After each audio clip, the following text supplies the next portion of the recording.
Сәлем құрметті көрермендер, сіздермен бірге өмір тамаша арнасы. Менің есімім Айнұр Бектасқызы. Бүгінгі тақырып шаш күтіміне арналады. Көптеген қыз-келіншектерден маған сұрақ келіп жатады: шашыңызды қалай күтесіз, арнайы күтім жасайсыз ба, қалай өсіресіз деген сияқты.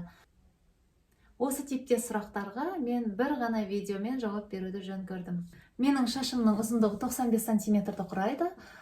Бұл шашымды жууда мен арнайы бір дүкендерге барып, арнайы сусабындар сатып алып жатпаймын. Кәдімгі қарапайым дүкендерімізде сатылатын сусабынды қолданамын. Ең басты қағида: сусабын таңдағанда шашыңыздың құрамына сай етіп таңдаңыз. Құрғақ шаштарға, майлы шаштарға және аралас шаштарға. Комбинированный дейді.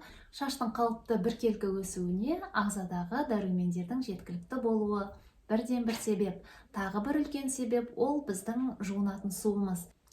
Егер су қатты болса, сусабынның қасына бальзам, маскаларды қосып алуларыңызға болады.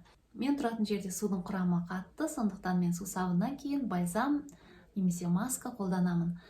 Сондықтан су жақсы болса, бір ғана сусабынменен шашыңыз ашылып, жақсы болып тұрады. Қосымша пачули майын қоссаңыз болады.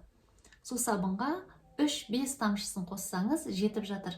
Бұның өзі ашқанда мінекей, аузының өзі сондай тамшылап құйғанға арналған. Мен өзім бұны бальзам немесе маскаларға қосамын. Бірінші шашымды сусабынмен жуып аламын, содан кейін бальзам немесе маскаға 3-5 тамшысын қосамын.